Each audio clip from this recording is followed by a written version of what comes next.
तब लग कुशल न जीव कहूं सपने मन विश्राम, जब लग भजत न राम कहूं शोक धाम तज काम। ये दुखों का खजाना काम अर्थात इच्छा, इसका त्याग करके भगवान की शरण में होकर जब तक नाम जप नहीं करोगे स्वप्न में भी तुम्हें विश्राम नहीं मिलेगा। और नाम जप एक गंदे आचरण करने वालों के हृदय में नहीं हो सकता। नाम परम पवित्र है। ये तभी होगा जब आपका खान पान सात्विक हो, आपका वातावरण सात्विक हो, आपका बोलना उठना बैठना सब सात्विक हो, तब नाम भगवान कृपा करेंगे आपकी जिह्वा। फिर कौन सी इच्छा रह जाएगी, कौन सी इच्छा रह जाएगी? अरे आप विश्वास कीजिए, ये जितनी इच्छाएं हैं सब स्वाप्निक हैं। जब आप सच्चा विवेक धारण करेंगे तो आपसे पूछा भी जाएगा कि जबरदस्ती केवट से कह रहे ले लो, वो कह रहे आपका सुनातना चाहिए मोरे नहीं चाहिए।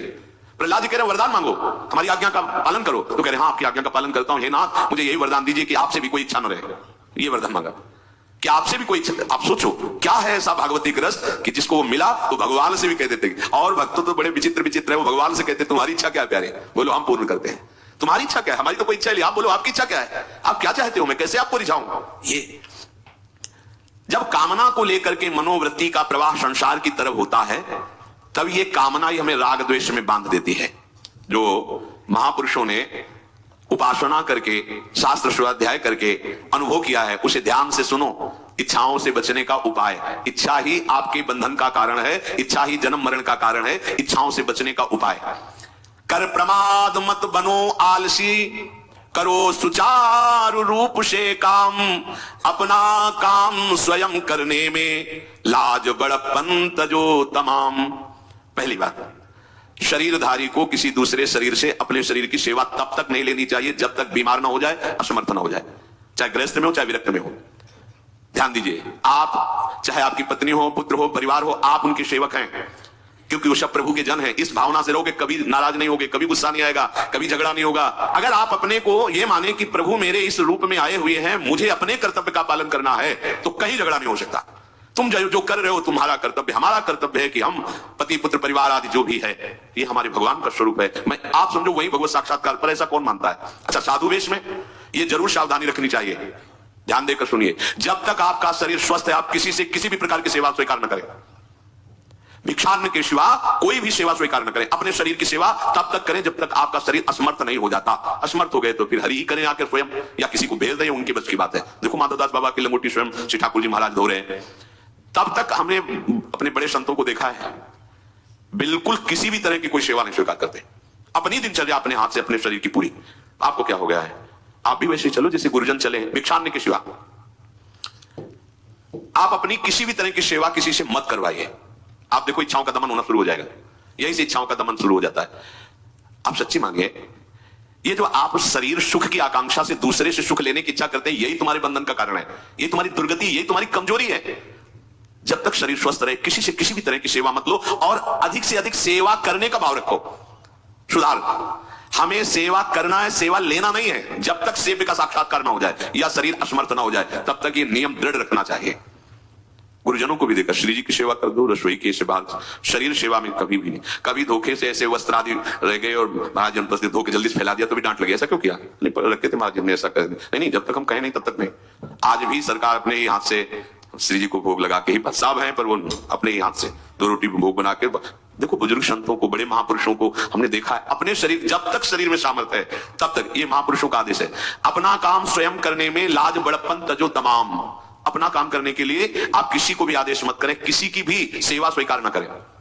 हाँ हमें भूख लगेगी तो रोटी मांग लेंगे जाकर के, क्या जरूरत है हमें किसी की सेवा स्वीकार करने की?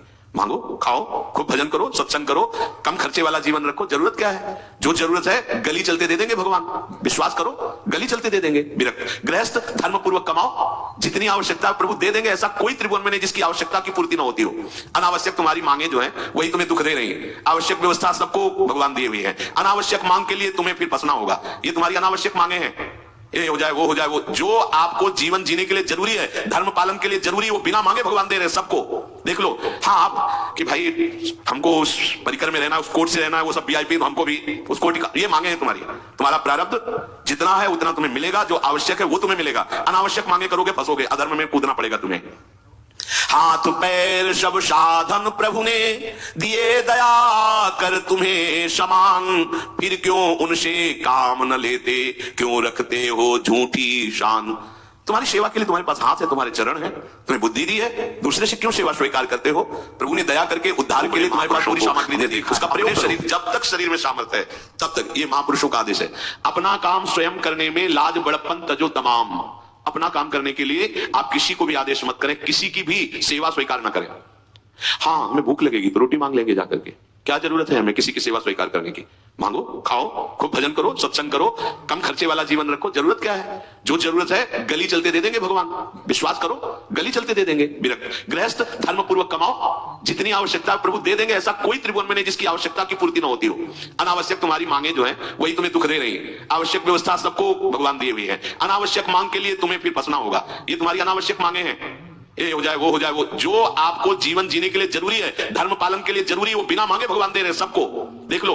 हाँ, आप कि भाई हमको उस परिकर में रहना, उस कोर्ट से रहना है, वो सब वीआईपी, तो हमको भी उस कोर्ट का, ये मांगे हैं तुम्हारी। तुम्हारा प्रारब्ध जितना है उतना तुम्हें मिलेगा, जो आवश्यक है वो तुम्हें मिलेगा। अनावश्यक मांगे करोगे फंसोगे, अधर्म में कूदना पड़ेगा तुम्हें।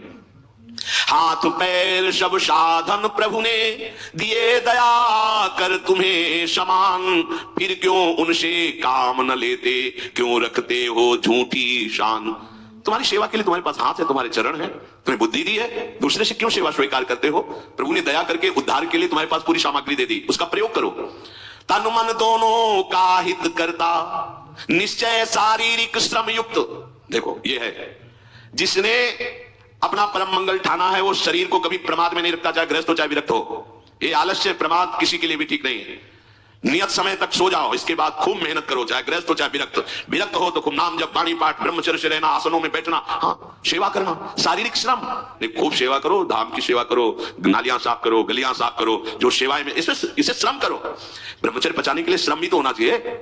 श्री जी की प्राप्ति के लिए मन वचन कर्म से श्री जी के चरणों का आश्रय लेकर के जितना आप अन्न डालते हो उतना आप इसका प्रयोग करो शरीर का। इससे ममता मत रखो। खूब धाम, पुराने संतों को देखो, सोनी पकड़े कहां परिक्रमा में लगा। हमने देखा एक हरिदासी महात्मा के पीछे पानी घाट की तरफ उनकी छोटी सी कुटिया, किलोमीटर तक ऐसे ही सोनी लगा रहे हैं। वृद्ध वृद्ध महात्मा सेवा करें। अपने लोग जवान महात्मा होकर, शरीर स्वस्थ होकर, बेइज्जती से अगर सोनी पकड़ के खड़े हो जाओगे गली में तो आपको लगेगा अपनी बेइज्जती हो रही है। वाह, कितनी बड़ी इज्जत है हमारी। स्वामिनी के महल की वीथियों में सोहनी लगाने में तुम्हें बेइज्जती लग रही, और आचार्य चरण याचना कर रहे हैं। यत्किंकरीषु बहुशा खलुकाकुवाणी नित्यं परस्य पुरुषस्य शिखण्ड मौले तस्या कदापि रसनिधेर्वशभानुजायात् तत्केलिकुंज भवनांगण मार्जनीश्याम। लाडली जो ऐसी कृपा करो कि आपके वृंदावन धाम में कहीं सोहनी लगाने वाली, पोछा लगाने वाली मैं बन जाऊं। मांग रहे हैं। एक से कहा, भैया चाहे जितना बुरा प्रारब्ध हो, यहाँ जो भगत आते हैं उनके जूते साफ कर दिया, कोई प्रारब्ध खत्म हो जाएगा। भाई आप समझो ये वो दवा है जो बेजोड़ है, इसे कोई काट नहीं सकता। अच्छा, अगर ऐसे ना समझो तो हम आपको समझा रहे हैं। गुरुद्वारे में चले जाओ, चाहे जितना बड़ा अधिकारी हो, सबसे पहली जोरी सेवा यही होती है, पादुका की सेवा करो। समझे में नहीं आ रहा तुम्हें? अरे जिसे हम हंसते हंसते कह रहे हैं वही तुम्हारे बंधन काटने का कारण बन जाए यदि मान लो बात। पर वो हम जूता साफ करेंगे नहीं, मन से हम कितने गंदे हैं ये हम नहीं देख पा रहे हैं। वो तो बाहर वृंदावन की रजन में पादुका में लगी, छोटी मोटी बात नहीं है। पादुका जो रखी है ये बंद नहीं है, आप इनको ऐसे साधारण जूते मत समझ लो। ये रज में चलते एक दिन एक ब्रजवासिनी माई रोटी रखे, उसके ऊपर पादुका रखे, एक हाथ में लाला लिए और एक हाथ में जल का ऐसे लिए। उनका अभ्यास ऐसा, अब पादुका पहन के चलने में परेशानी होती थी। तो कोई एक संत थे और बाहर से आए हुए थे, और हंस दिए कैसे बावरी रोटी के ऊपर जूता लगा। ऐसे मतलब कितने साल हो गए ब्रजवास करते हुए? वो कई वर्ष हो गए। अरे वो जूती नहीं है जो साधारण जूती है, वृंदावन बरसाने की रज लगी हुई इसमें, ये रज लगी हुई है। तुझे रज नहीं दिखाई दे रही, जूती दिखाई दे, क्या ब्रजवास कर रहा है? डांट के चल दी। ये समझो, हम कहें कि जूती साफ करो तो हम जूती साफ करेंगे, और ये है कौन सी जूती साफ में? क्या रज है? वृंदावन बरसाने सब जगह घूमते रहते हैं ये महाभागवत जन। अगर इनकी ये गृहस्थ विरक्त मत देखो, सब लाडली जी के लाडले हैं जो यहाँ आए हुए हैं। अगर हम उनकी पादुका साफ करेंगे तो हमारा हृदय साफ हो जाएगा। पर कोई मानता कहाँ है? अपनी सेवा स्वयं करो, और दूसरे की सेवा मिल जाए तो जैसे लोभी आदमी के सामने धन फेंक दे तो कैसे भागता है, ऐसे आपको होड़ लगनी चाहिए कि ये आदमी इतना न कर पाए जितना हम सेवा करें। परमार्थ में शरीर पोषण नहीं, परमार्थ में शरीर की धज्जियां उड़ानी है, अहंकार की, देहाभिमान की। राखे अपने को सदा भगवत सुमिरन लीन, सुने न जग के दोष गुण, करे न चित मलीन। सदैव अपने को ये देखता रहे कि प्रभु का सुमिरन चल रहा है कि नहीं अंदर। बहुत बड़े काहे की परेशानी, हम तो यही समझ नहीं पा रहे कि इतनी झंझटें लेकर कैसे घूम रहे लोग। अगर हृदय में राधा राधा चल रहा है, आप व्यापार कर रहे हो, नौकरी कर रहे हो, गृहस्थ हो, विरक्त हो, जो भी, अब आपको चिंता क्या होनी चाहिए? देखो ना, थोड़ी दिन ऐसे चल के देखो।